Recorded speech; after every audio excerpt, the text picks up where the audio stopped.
Good evening, students. So, this is our lecture number 18 on the Hindu Succession Act 1956.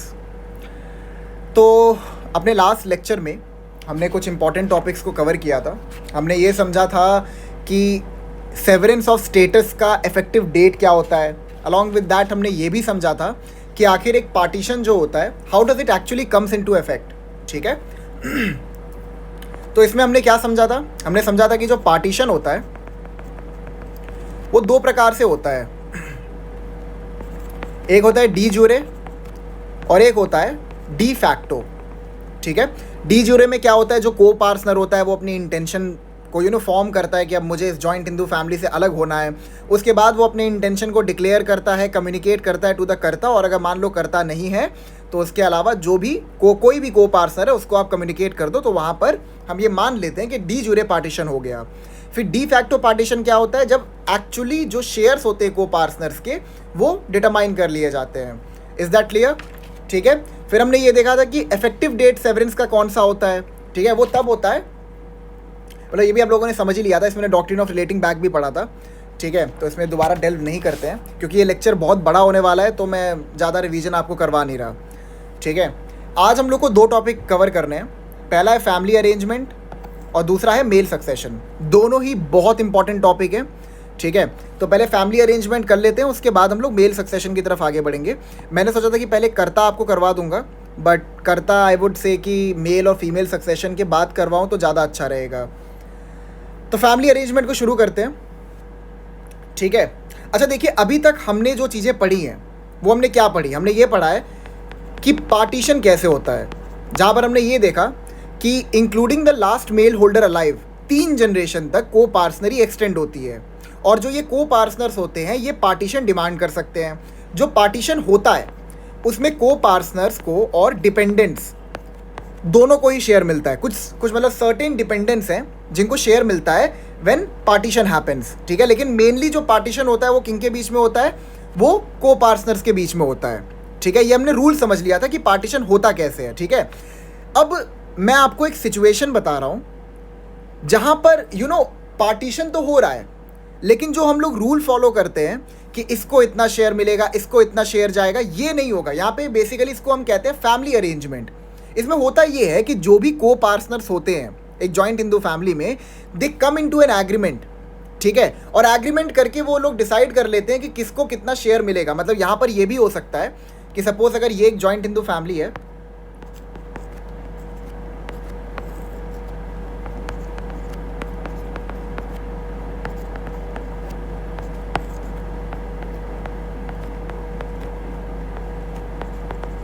ठीक है. अगर इसमें हम लोग एक्चुअल रूल ऑफ पार्टीशन को अप्लाई करते हैं तो यहाँ पे पार्टीशन कैसे होगा आपको अच्छे से पता ही है ये चीज़. ठीक है. अगर यहाँ पे पार्टीशन होगा, सपोज अगर एफ ने पार्टीशन यहाँ पे डिमांड किया है. ठीक है. मान लो ये नहीं है, वाइफ को हटा दो ताकि ईजिली आपको मैं समझा सकूँ. ठीक है. यहाँ पे सपोज इनके बीच में अगर पार्टीशन करना है तो पार्टीशन कैसे होगा, if the whole property is 1 तो पहले पार्टीशन इन लोग के बीच में होगा. तो ये हो गया आपका 1/4 1/4 1/4 1/4. ठीक है. और जो इसका 1/4 है वो इन तीनों में चला जाएगा and that would be 1/12 1/12 and 1/12. Is that clear? ये हमने अब तक समझा है ना कि पार्टीशन होता कैसे है. अब मैं आपको समझाता हूँ फैमिली अरेंजमेंट क्या होता है. फैमिली अरेंजमेंट में बेसिकली होता ये है कि जो अभी ये शेयर हमने डिटरमाइन किया है ये उस केस में किया है जहाँ पर जो मेंबर्स हैं उनके बीच में कोई एग्रीमेंट नहीं हो रहा है इस बिहाफ में कि वो कितना शेयर लेना चाहते हैं. वो चाहते हैं कि जो भी उनका शेयर बना है उतना ही शेयर उनको दिया जाए. फैमिली अरेंजमेंट में होता ये है कि suppose he is the eldest, he is the last male holder alive. ठीक है. ये कहता है कि मरने के बाद, ठीक है, मेरे मरने के बाद या फिर जब वो जिंदा ही है, चलो वो मरा नहीं है, वो जिंदा है. ठीक है. जब वो जिंदा है वो सारे मतलब जितने को पार्टनर्स हैं उनके साथ बैठता है और वहाँ पे वो लोग डिसाइड कर लेते हैं कि किसको किसको कितना शेयर मिलेगा. अब अगर एक्चुअल पार्टीशन होता तो यहाँ पर एफ को शेयर कितना मिलता, 1/4. ठीक है. अब एफ कहता है कि यार देखो मैं तो वैसे भी बुढ़ा हो गया हूँ, मैं क्या ही करूँगा इतनी प्रॉपर्टी को लेके, तो जो ये मेरा 1/4 है ये तुम लोग इक्वल बांट लो और मुझे 1/10 दे दो. ठीक है. मेरे सर्वाइवल के लिए. मतलब ये क्या कहता है, जो इसका शेयर है 1/4 ये जितने भी को पार्टनर्स हैं उनके बीच में बांट देता है और कहता है कि मेरे को थोड़ा मोड़ा शेयर दे दो, ऑलरेडी बुढ़ा हो गया हूँ और मैं पता नहीं क्या करूँगा इतने सारे प्रॉपर्टी का. या फिर सपोज वो ये कहता है कि जो मेरा बड़ा बेटा है इसको थोड़ा ज़्यादा शेयर दे दो, इसको सपोज 1/2 दे दो. ठीक है, और तुम दोनों जो 1/2 बचा है उन दोनों को इक्वल बांट लो। सो इसको हम कहते हैं बेसिकली फैमिली अरेंजमेंट, जहाँ पे जितने भी को पार्टनर्स होते हैं वो साथ में बैठते हैं और वो डिटरमाइन करते हैं कि किसको कितना कितना शेयर दे देना चाहिए पार्टीशन में। ठीक है, यहाँ पर जो भी एग्रीमेंट होगा इनके बीच में वो बाइंडिंग होता है। अगर सारे पार्टी जो हैं इफ़ दे हैव एग्रीड, ठीक है, अगर आपको याद हो एक एग्रीमेंट का जो एसेंशियल एलिमेंट्स होते हैं उसमें ये भी आता है ना, फ्री कंसेंट।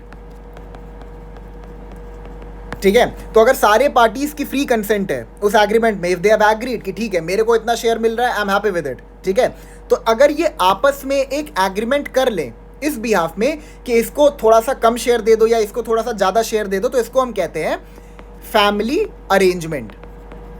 ठीक है, आपने अक्सर सुना होगा ये चीज़, आज के टाइम पे भी ये बहुत फॉलो किया जाता है।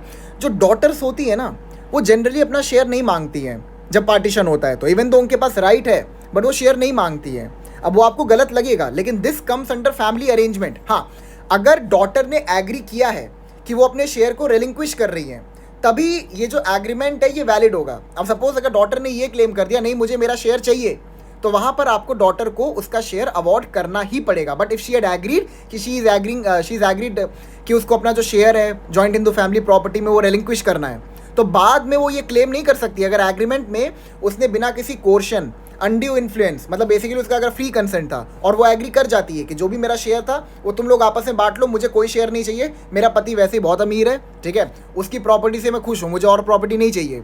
तो यहाँ पर अगर आपने एग्रीमेंट में एंटर कर लिया है विद योर फ्री कंसेंट, तो बाद में आप ये क्लेम नहीं कर सकती कि जो शेयर मैंने रिलिंक्विश किया था उसको मुझे चाहिए। ठीक है, मतलब अगर आपने ये प्रूव कर दिया कि मेरा फ्री कंसेंट नहीं था तो बात अलग है, ठीक है, लेकिन अगर आपने फ्री कंसेंट के साथ उस एग्रीमेंट में एंटर किया है और अपने शेयर को रिलिंक्विश किया है तो वहाँ पर बाद में आप अपने शेयर को नहीं मांग सकती। हाँ, मैं आपको एक चीज़ और बताता हूँ, दोबारा फैमिली अरेंजमेंट हो सकता है, इसमें ये नहीं है कि आपने एक बार फैमिली अरेंजमेंट कर दिया दोबारा नहीं हो सकता है, लेकिन वहाँ पे जो कंडीशन है ना वो अगेन वही अप्लाई होगी कि जितने भी पार्टीज़ हैं, जितने भी को पार्टनर्स हैं, सबको एग्री करना पड़ेगा इस बिहाफ में। Is that clear? Family arrangement आपको समझ में आ गया? ठीक है, हाँ, ठीक है। तो यहाँ पे बेसिकली होता क्या है, जैसे मान लो ये पूरा जॉइंट हिंदू फैमिली था ना, तो यहाँ पर सपोज FS1 ने अपने शेयर को रिलिंक्विश कर दिया और F ने क्या किया, F ने जो उसका शेयर था वो FS2 और FS को बांट दिया। ठीक है, अब यहाँ पे ये लोग इसके बाद क्या करेंगे, इसके बाद they are going to register their share under the registration act 1908। Is that clear? ठीक है, अब जैसे आपको याद हो तो हमने ये पढ़ा था ना, सेक्शन 6 सबसेक्शन 5 एक्सप्लेनेशन पार्ट में क्या कहा गया था कि जो वैलिड फॉर्म ऑफ पार्टीशन है वो क्या है, इधर बाय रजिस्ट्रेशन या फिर decree of the court, civil court basically. ठीक है, क्या ओरल पार्टीशन, क्या ये अब वैलिड है after the amendment of 2005? The answer is no. ठीक है, अगर ओरल पार्टीशन किया जा रहा है तो उसको आउटराइटली रिजेक्ट कर दिया जाएगा। ठीक है, जब तक कि बहुत हैवी बर्डन प्लेस किया जाएगा प्रूफ करने के लिए कि आपने अगर ओरल पार्टीशन किया भी है तो आपको प्रूफ करना पड़ेगा कि जो आपका ओरल पार्टीशन है वो वैलिड है। Is that clear? तो सेक्शन 6 और सेक्शन 5 के एक्सप्लेनेशन पार्ट के वर्चू से अगर आप फैमिली अरेंजमेंट कर भी रहे हो तो that can only take place via a registration. ठीक है, जब आप रजिस्टर करवा लोगे अपने शेयर्स को अंडर द रजिस्ट्रेशन एक्ट 1908 तभी हम ये मान लेंगे कि आपके बीच में पार्टीशन हो गया, that is the de facto partition. ठीक है, तो होप्स आपको समझ में आ गया होगा जो भी मैं आपको समझाना चाह रहा था। ठीक है, अब इसके रिलेटेड कुछ केस लॉज हैं उनको हम कर लेते हैं, फिर हम लोग मेल सक्सेशन की तरफ आगे बढ़ेंगे। So in Krishnappa versus Ashwatthama, it is 2022 Karnataka high court, ये सारे के सारे रीसेंट जजमेंट्स हैं, इनको आप साइट कर सकते हो अपने मेंस के एग्जाम में। The court observe that family arrangement involves participation by all co-partners, मतलब अगर एक भी को पार्टनर एब्सेंट है तो जो वो फैमिली अरेंजमेंट किया गया है उसकी वैलिडिटी खतरे में आ जाएगी। And the same needs to be signed by all the copartners with an acknowledgement. It has to be free from any coercion और ड्यूरेस, किसी प्रकार का दबाव नहीं होना चाहिए किसी के ऊपर। And it is admissible as evidence provided that the agreement is confirmed within the confined limits of the को पार्सनरी।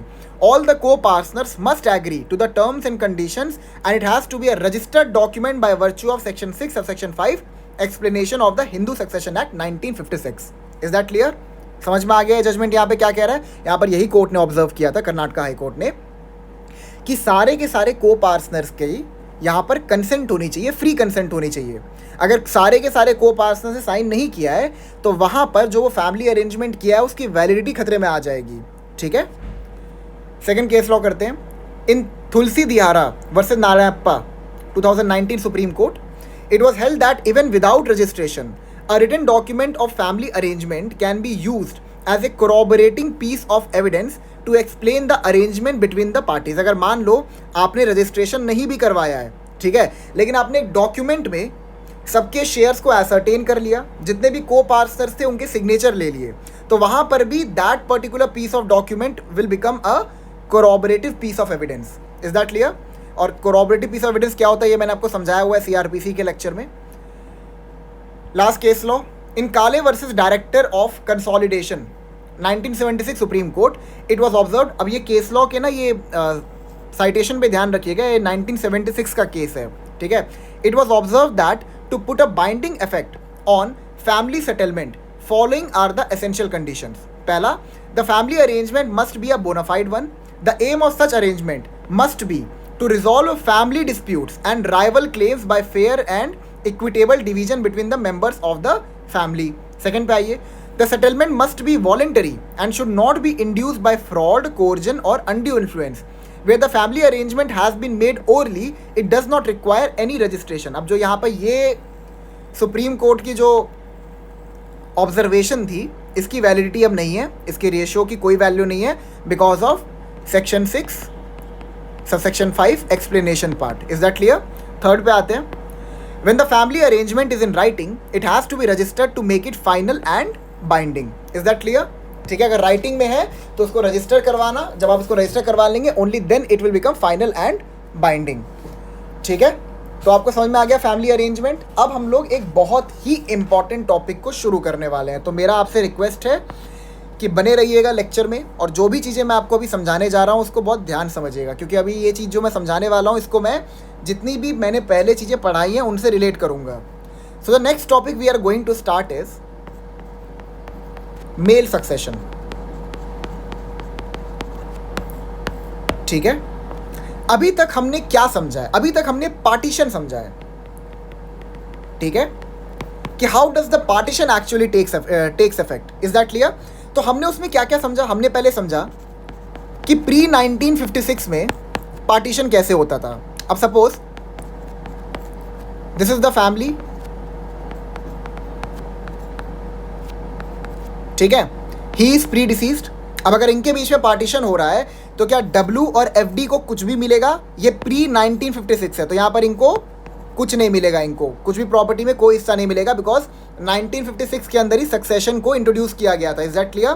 ठीक है, तो जो भी पूरी प्रॉपर्टी होगी वो एफएस और एफएस1 ले जाएंगे.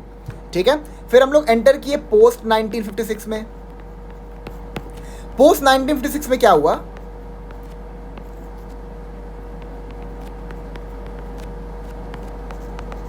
ठीक है, अब यहां पर क्या हुआ? यहां पर अगर एफ जो है ही इज प्री डिसीज्ड और if he had left behind a class 1 air, तो वहां पर हम लोग क्या अप्लाई करेंगे? सक्सेशन. ठीक है, और जो एंसेस्ट्रल प्रॉपर्टी में एफ का जो भी शेयर था उसका हम कर देंगे सक्सेशन.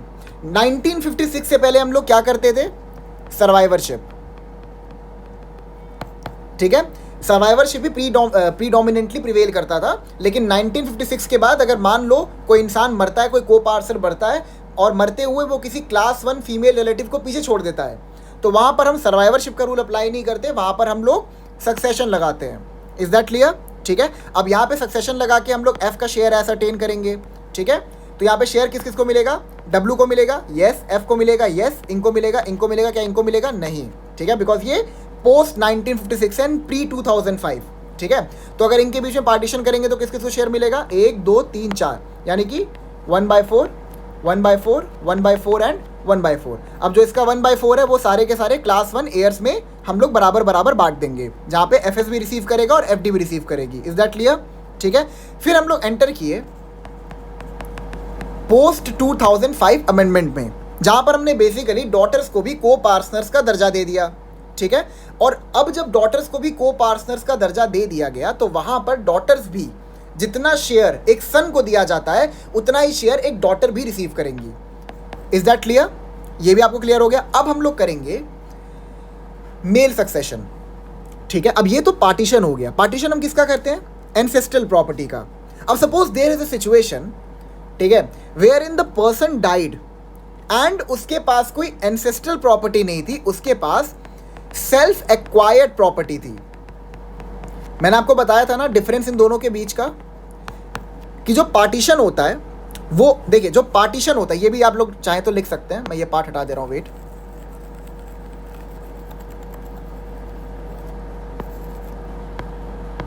हाँ, तो जो पार्टीशन होता है ना वो एंसेस्ट्रल प्रॉपर्टी की होती है,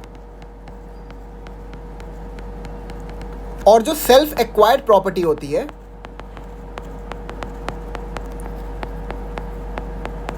उसका हम सक्सेशन करते हैं, ठीक है। मतलब मान लो एक बंदा है, उसने अपने जीवन काल में बहुत सारी प्रॉपर्टी अर्न की, ठीक है। अब वो बंदा सोचा था कि वो एक विल बनाएगा और बताएगा कि मेरे मरने के बाद मेरी प्रॉपर्टी किसको जाएगी, but the person died intestate, that is without making a will. तो अब अगर वो मर गया है तो उसकी प्रॉपर्टी जो है वो किन किन लोगों के बीच में जाएगी, ये हम लोग डिटरमाइन करते हैं वाया मेल सक्सेशन, ठीक है। ये यहाँ पे प्रिंसिपल अप्लाई होगा। अब आप सोचेंगे कि यहाँ पे फिर डिफरेंस क्या है पार्टीशन और मेल सक्सेशन में। देखिए, अब suppose this is the family, ठीक है, ही डाइड इंटेस्टेट। अब यहाँ पर इसके पास कोई, अब यहाँ पर ना इनके पास कोई एंसेस्ट्रल प्रॉपर्टी नहीं थी, एफ के पास खुद की सेल्फ एक्वायर्ड प्रॉपर्टी थी एंड ही डाइड। अब इसके मरने के बाद हम लोग करेंगे सक्सेशन, ठीक है। अब सक्सेशन करके हम लोग जो प्रॉपर्टी है वो इन लोगों में बांट देंगे। अब जो प्रॉपर्टी ये लोग रिसीव करेंगे that will become ancestral property, but यहां पर एफ ने जो प्रॉपर्टी अर्न की थी वो थी सेल्फ एक्वायर्ड प्रॉपर्टी, उसको हम एंसेस्ट्रल प्रॉपर्टी नहीं कहेंगे। क्यों? क्योंकि वो प्रॉपर्टी सिर्फ इनको तभी मिलेगी अगर वो मर गया intestate, that is without making a will, ठीक है, तब बाय वर्च्यू ऑफ शेड्यूल 1, ठीक है, क्लास 1 ईयर्स हम इनको शेयर अलॉट करेंगे। लेकिन मान लो मरने से पहले उसने सेल्फ एक्वायर्ड प्रॉपर्टी नौकरानी को ही दे दी, तो वहां पे क्या ये लोग कोई भी क्लेम कर सकते हैं? द आंसर इज नो, ठीक है। तो ओनली इफ एफ डाइड इंटेस्टेड, तब उसके बाद वो उस प्रॉपर्टी में अपना अधिकार मांग सकते हैं। लेकिन अगर वो इंटेस्टेड नहीं मरा है और उसने अपनी प्रॉपर्टी को टेस्टामेंट्री डिस्पोज कर दिया, मान लो उसे नौकरानी को दे दिया, अपने किसी करीबी दोस्त को दे दिया, फिर अपने कुत्ते के नाम भी कर दिया, तो वहाँ पे वो जो प्रॉपर्टी है वो उनके पास ही जाएगी, ना कि इनके एयर्स के पास। Is that clear? तो हम लोग उस सिचुएशन को समझेंगे जहाँ पे if the person died without making a will, that is if he died intestate. Is that clear? ठीक है। अब यहाँ पर हमें कुछ चीज़ों को समझना है, इनको समझ लेते हैं, उसके बाद हम लोग आगे बढ़ते हैं। कुछ टर्म्स आपको मेरे को समझाने हैं। तो मैंने आपको एग्नेट बताया था, पहले आपको ये सारी चीज़ें वैसे मैंने बता चुकी हैं, बट फिर भी मैं आपको एक बार दिखा देता हूँ कि ये चीज़ें कहाँ से मैंने आपको बताई हैं। तो सबसे पहले सेक्शन 3A देखिए, agnate. One person is said to be an agnate of another if the two are related by blood और अडॉप्शन होनली थ्रू मेल्स। ठीक है, मतलब बीच में कोई फीमेल नहीं आनी चाहिए। इसका एग्जाम्पल आपको देता हूँ।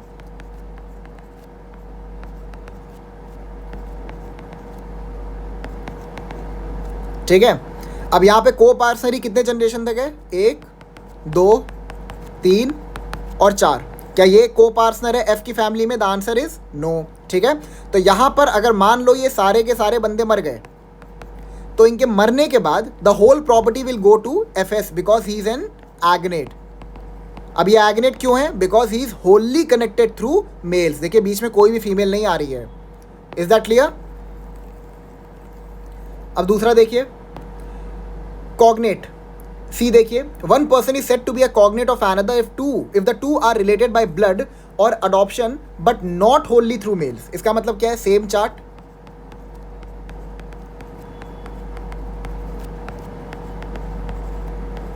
ठीक है, अगेन 4 जनरेशन तक को पार्सनली एक्सटेंड होगी। ठीक है, तो यहां पर अब देखिए एफएसडीएस जो है, ये अगर कोई प्रॉपर्टी रिसीव करेगा तो ये रिसीव करेगा एज एन कॉग्नेट, बिकॉज यहाँ पर जो ये इनकी लाइन है, इस बीच में एक फीमेल आ जा रही है। तो अगर कोई भी फीमेल आ जाती है तो वहाँ पर हम ये मान के चलते हैं कि वो इंसान जो है वो कॉग्नेट है और वो एग्नेट नहीं है, ठीक है। तो आपको एक चीज़ और बता दूं, the agnate will always be preferred over the cognate, ठीक है। अब ये रूल है हिंदू लॉ का, मुझे नहीं पता क्यों है, बट है। एग्नेट्स को हमेशा प्रेफरेंस दी जाती है ओवर कॉग्नेट्स, ये ध्यान रखिएगा। अभी आपको दिखा दूंगा वो भी कहाँ लिखा हुआ है।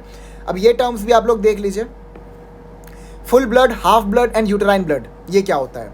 Two persons are said to be related to each other by full blood when they are descended from a common ancestor by the same wife. मतलब बेसिकली कॉमन एंसेस्टर के मतलब क्या है यहाँ पर,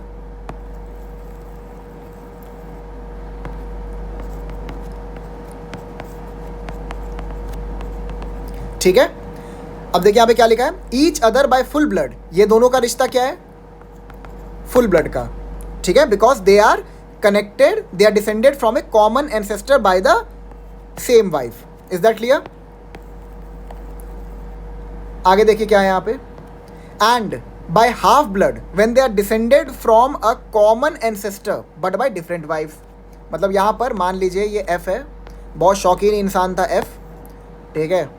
तो एफ की थी 2 बीवियाँ, अरे सपोज एक से उसका डिवोर्स हो गया हो,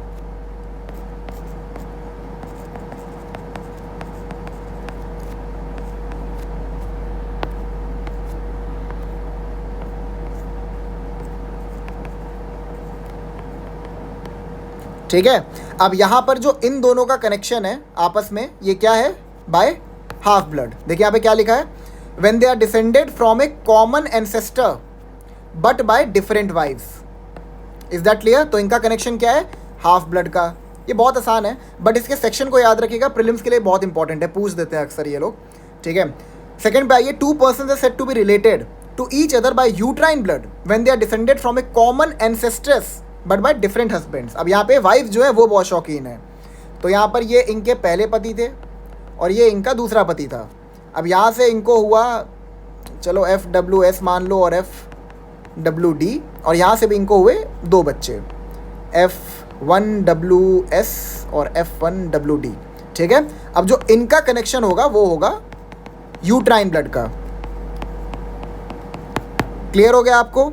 ठीक है, समझ में आ गया। Half blood, agnate, cognate, full blood, uterine blood, ये सब क्या होता है, ये सारे टर्म्स आपको समझने थे, तभी हम लोग आगे चीज़ों को और क्लैरिटी समझ पाएंगे, ठीक है। अब ये कुछ सेक्शंस आप लोग एक बार पढ़ लीजिए, ठीक है। मतलब ऑब्वियस सी बात है, मैं पढ़ाऊंगा, आप लोग पढ़ेंगे क्यों, ठीक है। तो ये सेक्शंस आप लोग देख लीजिए और यहाँ पर हम लोग समझेंगे कि रूल्स हम क्या अप्लाई करते हैं when it comes to male succession, ठीक है। General rules of succession in the case of males, the property of a male Hindu dying intestate shall devolve. देखिए क्या लिखा है, dying intestate, that is without making a will. अगर will बना दिया है तो क्या उसके जो एयर्स हैं वो कोई भी शेयर क्लेम कर सकते हैं? The answer is no. वो अगर चीटी को भी शेयर देके चले जाए ना सारी प्रॉपर्टी का, तब भी वो लोग कुछ नहीं कर सकते। Shall devolve according to the provisions of this chapter, firstly upon the heirs being the relatives specified in class 1 of the schedule. अब इसको बहुत ध्यान से देखिएगा जो मैं आपको समझाने वाला हूं, ठीक है। अगर एक इंसान मर जाता है और वो मरता है intestate, that is without making a will, तो वहां पर जो उसकी सेल्फ एक्वायर्ड प्रॉपर्टी होगी वो हम इक्वली डिस्ट्रीब्यूट करेंगे among all the class 1 heirs. Clear है आपको ये चीज? सेकंड देखिए क्या कहता है, if there is no heir of class 1 then upon the heirs being the relatives specified in class 2 of the schedule. मतलब अगर मान लो कोई भी क्लास 1 एयर मिला ही नहीं, तो उसके बाद जो प्रॉपर्टी है वो किसको जाएगी? क्लास 2 एयर्स को। थर्ड पे आते हैं, thirdly if there is no heir of any of the 2 classes then upon the agnates of the deceased, and lastly if there is no agnate then upon the cognates of the deceased. Is that clear? ठीक है। मतलब अगर class 2 भी नहीं है तो फिर किसको जाएगी यहाँ पर? एग्नेट्स को। The agnates will always be preferred over the cognates. और अगर कोई एग्नेट भी नहीं है तो फिर लास्ट में किसको जाएगी? कॉग्नेट। और अगर कोई कॉग्नेट भी नहीं है, मतलब मान लो कोई रिलेटिव मिला ही नहीं दूर दूर तक, तो वहाँ पर जो पूरी प्रॉपर्टी है that will be escheat and the whole property will go to the government by virtue of section 29। Is that clear?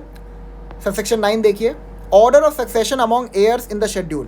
Among the heirs specified in the schedule, those in class 1 shall take simultaneously and to the exclusion of all other heirs. मतलब अगर class 1 air वहाँ पर है तो बाकी जो भी यहाँ पर ये क्लास 2 एग्नेट कॉग्नेट हैं उनको कुछ नहीं मिलेगा. Is that clear? ठीक है. तो यहाँ पर क्या कह रहा है कि अगर क्लास 1 एयर हैं तो उनको हम साइमल्टेनियसली, जो भी क्लास 1 एयर्स वहाँ पे मेंशन है उनको बराबर बराबर हम एक एक हिस्सा अलॉट कर देंगे. ठीक है. अब देखिए यहाँ पे आगे लिखा है, those in the first entry in class 2 shall be prefer to those in the second entry. अब इसका मतलब क्या, मैं आपको समझाता हूँ. बहुत इंटरेस्टिंग चीज़ है ये आपके क्लास 1 रिलेटिव्स हैं. ठीक है. अब इनमें से कोई नहीं मिला. अब इनमें से क्योंकि कोई मिला नहीं तो हम लोग क्लास 2 में एंटर कर रहे हैं. तो क्लास 2 में ये जो आपको यहाँ पे एंट्रीज दिख रही है ना, फादर सन्स डॉटर सन, सन्स डॉटर डॉटर वगैरह वगैरह जो भी आपको दिख रहा है, इसमें जो भी इंसान जिंदा होगा वो पूरी की पूरी प्रॉपर्टी ले जाएगा. मतलब सपोज यहाँ पे हम लोग सबसे पहले एंट्री 1 को देखेंगे. अगर फादर जिंदा है तो the whole property will go to the father. अगर मान लो फादर जिंदा नहीं है, only then we will enter to the entry 2. हम लोग एंट्री 2 में सिर्फ तभी एंटर करेंगे जब एंट्री 1 में हमें कोई नहीं मिलेगा. और सेम अप्लाइज टू 3, 4, 5, 6, 7, 8, 9. इन एंट्रीज को हम लोग तभी प्रेफर करेंगे जब ऊपर की एंट्रीज खाली होंगी. क्लियर है आपको ये चीज़? मतलब अगर मदर्स ब्रदर या मदर सिस्टर को पूरी प्रॉपर्टी चाहिए तो उसको ये पूरे के सारे लोगों को मारना पड़ेगा तभी उसको प्रॉपर्टी मिलेगी. Is that clear? ठीक है. एक बार इसका एक्सप्लेनेशन पार्ट भी देख लीजिए क्या कह रहा है. In this schedule references to a brother और sister do not include references to a brother और सिस्टर बाय यूटराइन ब्लड. ये ध्यान रखिएगा, यहाँ पर जो हम लोग टर्म्स पढ़ेंगे ब्रदर और सिस्टर, वहाँ पर यूट्राइन ब्लड के जो ब्रदर एंड सिस्टर हैं they will not be included. ये ध्यान रखिएगा. ठीक है. अभी आपको समझ में आएगा मैंने क्यों पढ़वाया है. ठीक है. ओके.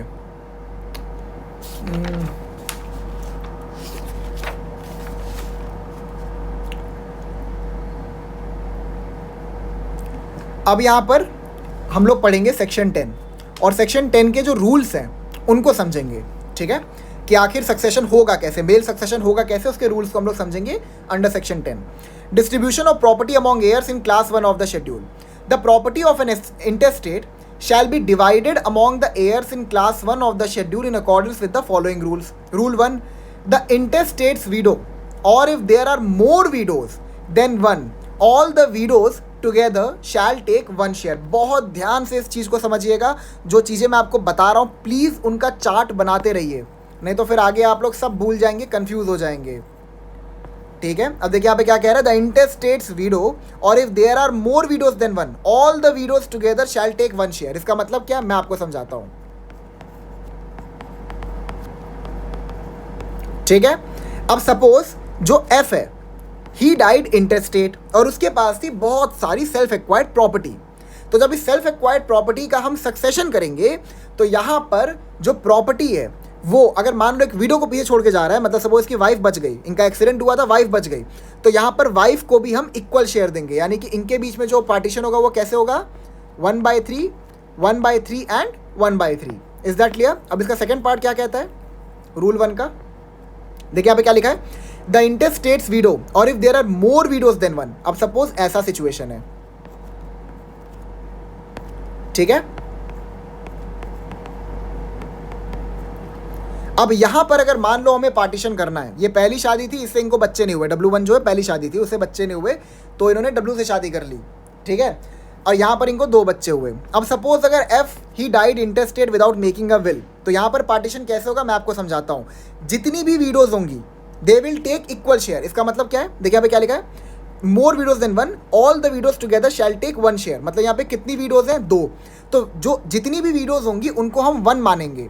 ठीक है. उनको एक ही मानेंगे. मान लो इसकी अगर 4 वीडियोस भी थी, ठीक है, अगर इसकी 4 वीडियोस भी थी तो यहां पर भी इन सबको हम 1 ही मानेंगे. ठीक है. तो यहां पर पार्टीशन कैसे होगा, सक्सेशन कैसे होगा, 1, 2 और ये लोग कितने हो गए, 3. ठीक है. So if the whole property is 1 तो इनको मिलेगा 1/3, इनको मिलेगा 1/3 और इन दोनों को साथ में कलेक्टिवली मिलेगा 1/3. यानी कि इसको मिल गया 1/6 और इसको मिल गया 1/6. Is that clear? Rule 1 clear हो गया. रूल 2 पे आते हैं.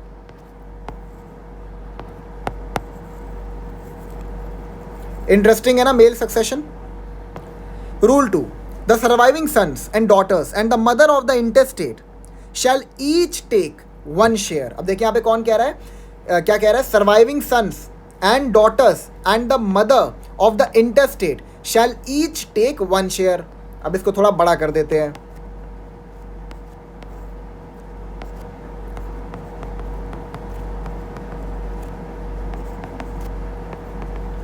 ठीक है, नाउ ही डाइड।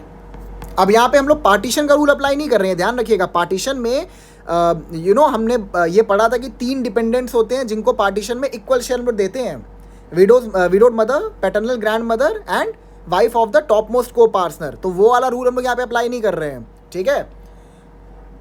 हाँ, क्योंकि अगर वो वाला रूल हम लोग यहाँ पे अप्लाई करते तो डब्ल्यू को यहाँ पे शेयर नहीं मिलता। हम लोग यहाँ पे मेल सक्सेशन कर रहे हैं, that is if the person has died without making a will, और जो उसकी सेल्फ एक्वायर्ड प्रॉपर्टी है उसको कैसे हम लोग डिस्ट्रीब्यूट करेंगे, इज दैट क्लियर? क्योंकि जनरली यही होता है, ठीक है। मतलब हर इंसान कुछ ना कुछ प्रॉपर्टी तो अर्न करके जाता ही है, और अगर मान लो जनरली लोग विल बनाते भी नहीं है, तो अगर विल बनाए बिना इंसान मर गया तो प्रॉपर्टी कैसे डिस्ट्रीब्यूट की जाएगी, ये हम लोग समझ रहे हैं, ठीक है।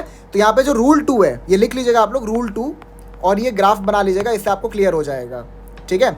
तो रूल 2 के हिसाब से जो सर्वाइविंग सन्स हैं और जो डॉटर्स हैं, they will receive an equal share, ठीक है। एंड द मदर यानी कि FM शैल ईच टेक 1 शेयर। तो अगर रूल 1 और रूल 2 को हम लोग अप्लाई करते हैं, तो इसको अगर हम लोग अप्लाई करके यहाँ पे शेयर अलॉट करते हैं, तो किस किस को शेयर मिलेगा? FM को मिलेगा, W को मिलेगा, FS को मिलेगा, FD को मिलेगा। यानी कि पूरी प्रॉपर्टी कैसे हो गई? 1/4, 1/4, 1/4 एंड 1/4। जब आप लोग एग्जाम में इस क्वेश्चन को अटेम्प्ट करेंगे ना, तो आपको बताना पड़ेगा कि आपने किस रूल को अप्लाई करके किसको क्या शेयर दिया है। तो FS को शेयर मिला है bye virtue of rule 2, FD को मिला है bye virtue of rule 2, W को मिला है बाय वर्च्यू ऑफ रूल 1, ठीक है, और FM को मिला है bye virtue of rule 2। Is that clear? अच्छा, FF को क्यों नहीं मिला? बिकॉज FF जो है वो क्लास 1 एयर नहीं है। FF मतलब जो F का फादर था, he is not a class 1 air. देखिए यहाँ पे लिखा है he is a class 2 air. तो फादर जो है वो क्लास 2 एयर है, उनको कुछ भी नहीं दिया जाएगा। काफ़ी गलत लगता है मुझे, बट अब क्या कर सकते हैं। रूल 3 पे आते हैं। The heirs in the branch of each predeceased son और each predeceased daughter of the intestate shall take between them 1 share. मतलब मान लो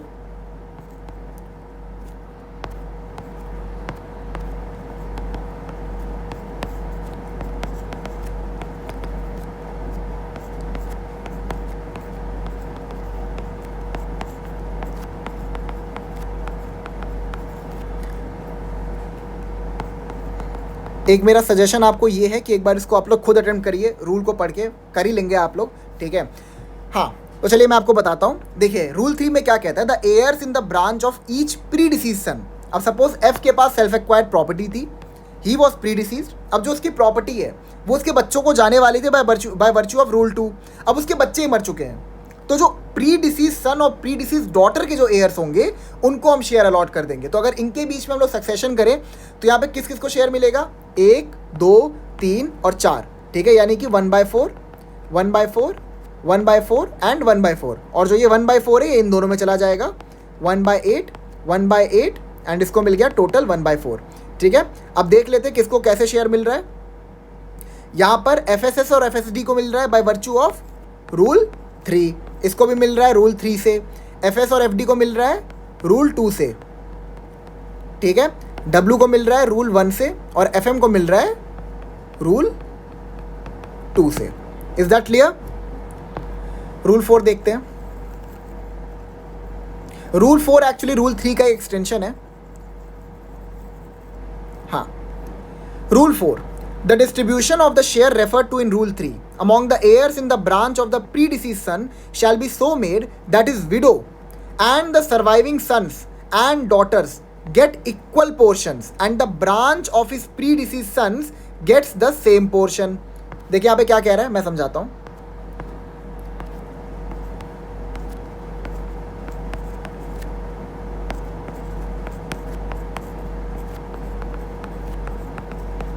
ठीक है, देखिए यहाँ पे क्या कह रहा है, among the heirs in the branch of the predeceased son, इसकी बात हो रही है।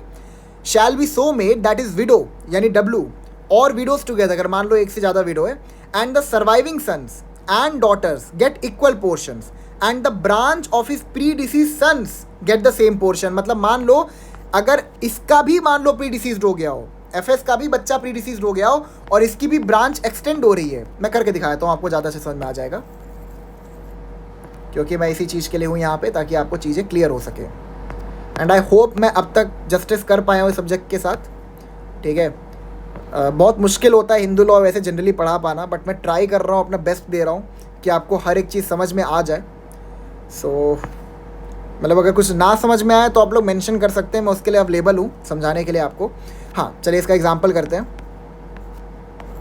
हम सिर्फ एग्जांपल के हिसाब से एक ये मतलब चार्ट को बना रहे हैं।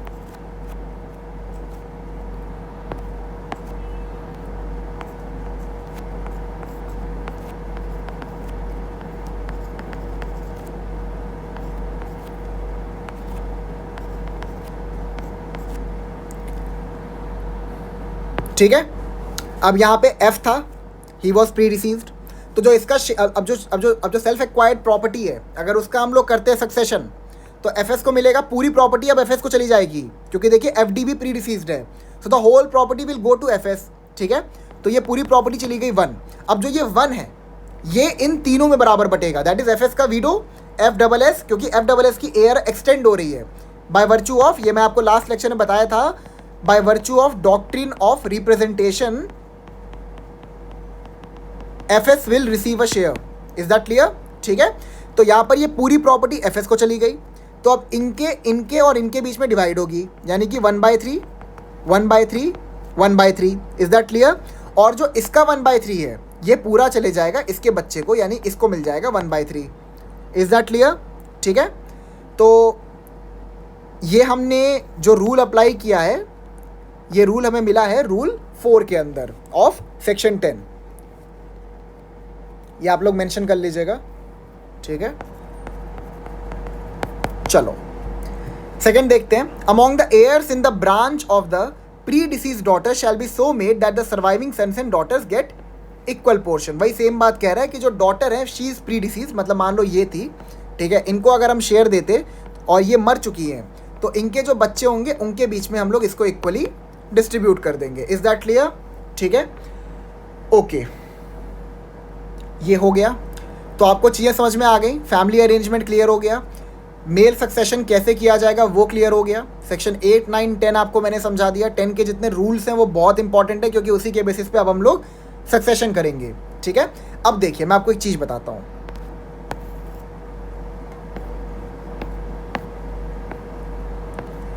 जो सक्सेशन होगा, ठीक है, वो जितने भी क्लास 1 रिलेटिव हैं उनके बीच में सक्सेशन के रूल को अप्लाई करते हुए हम लोग इक्वली जो भी प्रॉपर्टी है उसको डिस्ट्रीब्यूट कर देंगे। अब यहाँ पर मतलब आपको चीज़ें समझाने के लिए मुझे एक बार चार्ट को बनाना पड़ेगा, ठीक है, और मेरा आपसे रिक्वेस्ट ये है कि आप भी इस चार्ट को प्लीज़ बना लीजिए, ताकि आपको भी ये चार्ट याद हो जाए। ठीक है, इस चार्ट को एक्चुअली आपको याद ही करना पड़ेगा, बिकॉज डायरेक्ट तो अलाउ होंगे नहीं। ठीक है, तो just give me a second और हम लोग चार्ट की प्रैक्टिस शुरू करते हैं, क्योंकि इसमें आपको एक बात मुझे बतानी है जो आपको ध्यान रखनी है, क्योंकि अक्सर कंफ्यूज करने के लिए वो एग्जांपल ये लोग डाल देते हैं। ठीक है, अब देखिए आप लोग अपना बैरेट ओपन कर लीजिए, मैं अपना बैरेट ओपन करके आपको चार्ट बनवा रहा हूँ। तो heirs in class 1 and class 2 है, शेड्यूल का नाम लास्ट, एकदम लास्ट पेज ओपन कर लीजिए अपने बैरेट का हिंदू सक्सेशन एक्ट में। ठीक है, तो यहाँ पर देखते हैं, अब suppose he is basically the person who is about to die, ये मरने वाला है। अब इसके मरने के बाद हम लोग देखते हैं किस किस को शेयर मिलेगा।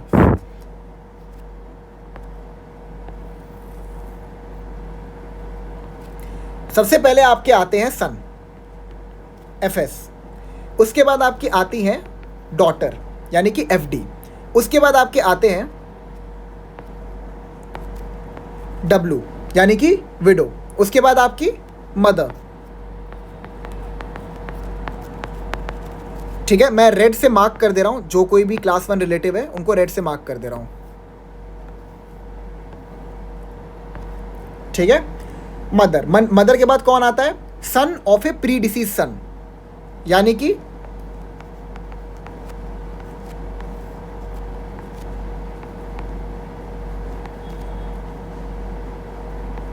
ठीक है, ही इज प्री डिसीज्ड, तो son of a predeceased son ये आ गया। अगला कौन है? Daughter of a predeceased son, यानी कि she will also be included. ठीक है, ओके। नेक्स्ट कौन है? Son of a predeceased daughter, son of a predeceased daughter, यानी कि सपोज इनकी ये बेटी है and she is predeceased, तो इनका जो सन होगा ही विल कम, ठीक है।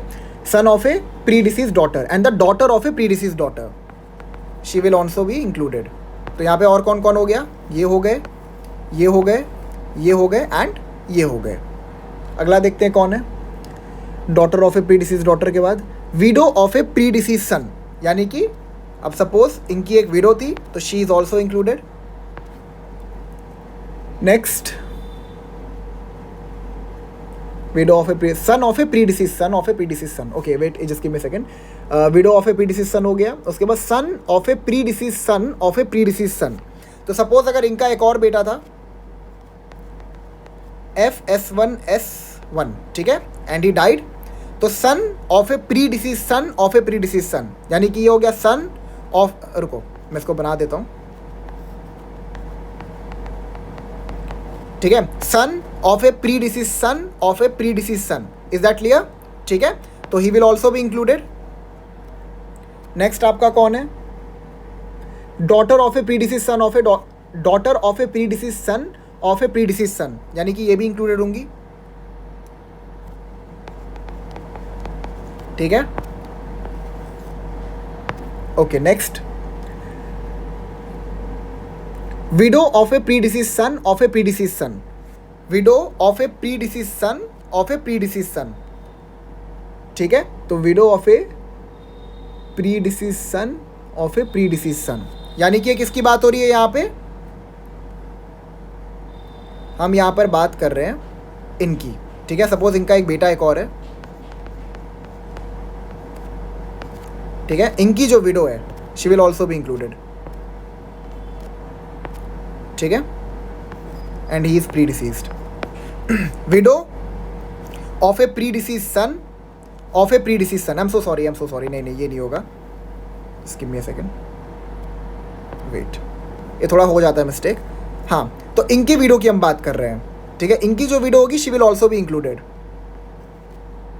देखिए, widow of a predeceased son of a predeceased son, is that clear? Next देखते हैं कौन है। नेक्स्ट है आपके, अब देखिए अमेंडमेंट से ऐड किया गया है, ठीक है, अगर आप देखेंगे 1 लिखा हुआ है उसके बगल में, 2005 के अमेंडमेंट से इसको ऐड किया गया है, son of a predeceased daughter of a predeceased daughter, ठीक है, यानी कि अगर मान लो son of a predeceased daughter of a predeceased daughter, यानी कि ये यहाँ पर आ जाएंगी, ये प्री डिसीज डॉटर थी, इनकी एक और प्री डिसीज डॉटर कर दो, शी इज प्री डिसीज्ड, और इनका एक सन है, ठीक है, he will come in the joint Hindu family, ठीक है, तो यहाँ पर ये इंक्लूडेड है, son of a predeceased son of a predeceased daughter of a predeceased daughter, ठीक है। नेक्स्ट कौन है? Daughter of a predeceased daughter of a predeceased daughter, यानी कि इनकी जो बेटी है वो भी आ जाएगी, ठीक है, ओके। और कौन बचा? Daughter of a predeceased son of a predeceased daughter, daughter of a predeceased son of a predeceased daughter. अब देखिए यहाँ पे कौन हो गया, ये देखिए, ये ऐसे जाएगा, ऐसे भी आप बना सकते हैं, daughter of a predeceased son of a predeceased daughter, just give me a second, wait, हाँ, daughter of a predeceased son of a predeceased daughter, यानी कि यहाँ पर आ गया सन और ये, ठीक है, तो ये दोनों मर चुके हैं, ठीक है, तो शी इज़ देयर। तो अब इसका एक अलग से बनाना पड़ेगा या कहीं पे इंक्लूड हो जाएगा? Just let me check, DSD, चलो एक अलग से बना देते हैं, ठीक है। अब इनका बेटा था, एक ही बनाते हैं, वेट,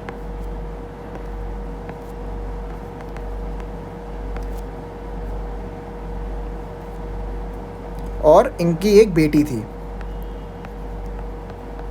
ठीक है, and they both had died, तो इनकी बात हो रही है, ठीक है, daughter of a predeceased son of a predeceased daughter, is that clear? ठीक है। नेक्स्ट कौन बचा? हाँ, लास्ट है ये, daughter of a predeceased daughter of a predeceased son, daughter of a predeceased daughter of a predeceased son, यानी कि SD, ये होगा, ठीक है। तो इसका भी अलग से बना देते हैं एक, वेट, ये आपके हो गए FS2, ही हैड डाइड, इनकी एक बेटी थी FS2D, she had also died, और इनकी एक बेटी थी दैट इज़ FS2DD, ठीक है। तो इनकी बात हो रही है। तो ये कितने हो गए टोटल, 1 2 3 4 5 6 7 8 9 10 11 12 13 14 15 और 16, टोटल कितने हो गए 16। एक बार फिर से काउंट कर लूँ, 1 2 3 4 5 6 7 8 9 10 11 12 13 14 15 और 16। Is that clear. अब यहाँ पर मैंने आपको ये चार्ट बनवाने में इवन तो इतना टाइम कंज्यूम करवाया, इसको बनवाने का जो पर्पस था ना वो ये था, अगर आप पूरे चार्ट पे नोटिस करेंगे तो आपको दो लोग नहीं मिलेंगे, ठीक है। एक तो आपको ये नहीं मिलेगा, तो ये ध्यान रखिएगा, ये बहुत बहुत इंपॉर्टेंट है, बिकॉज जब आप अटेम्प्ट करेंगे ना एग्जाम तो आपको यही एग्जाम्पल दे देगा।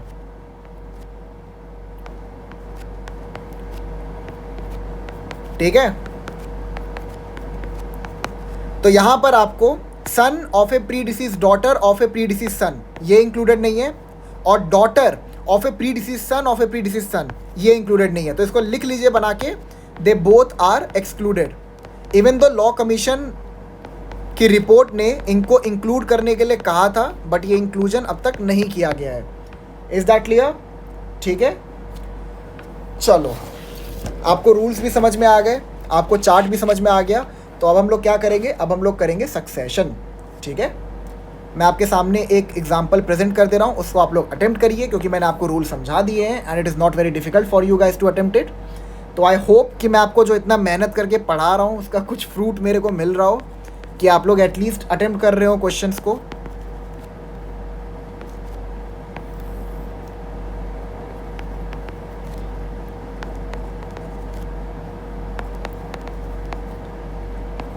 अभी एक दो एग्जांपल कर लीजिए, फिर बाकी एग्जांपल्स मैं नेक्स्ट लेक्चर में करवाऊंगा। ठीक है,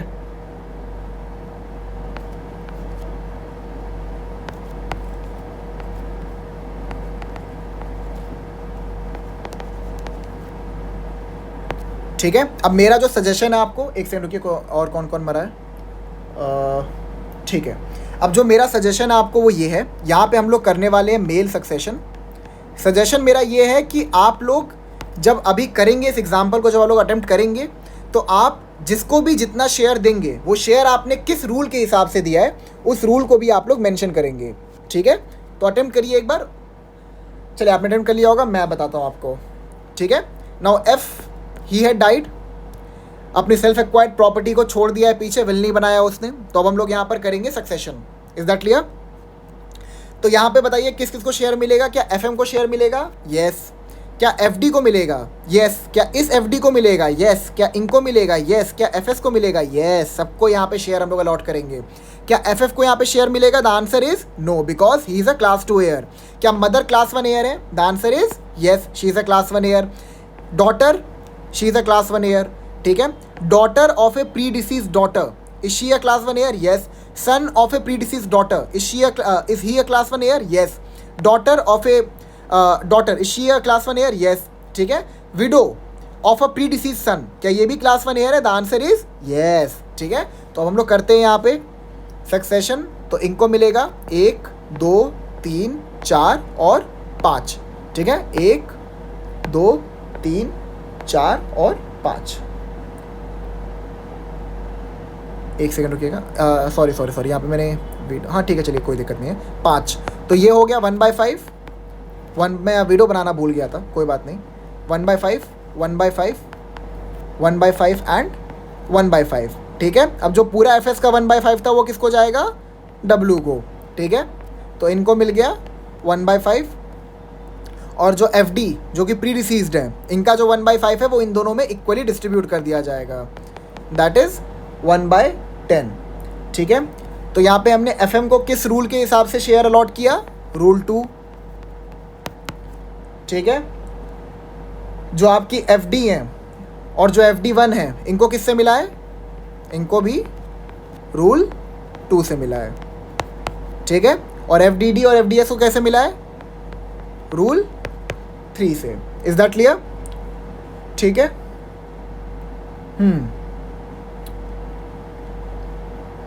ओके, तो आई गेस ठीक है, यहाँ पे एंड करते हैं, लेक्चर वैसे बहुत बड़ा हो गया है। नेक्स्ट लेक्चर में मैं आपको इसके कुछ एग्जांपल्स और करवा दूंगा। इंटरेस्टिंग था ना मेल सक्सेशन। तो हमने आज क्या क्या समझा? पहले हमने फैमिली अरेंजमेंट समझा, जहाँ पे हमने ये देखा कि ज़रूरी नहीं है कि सक्सेशन के रूल को हम लोग अप्लाई करें।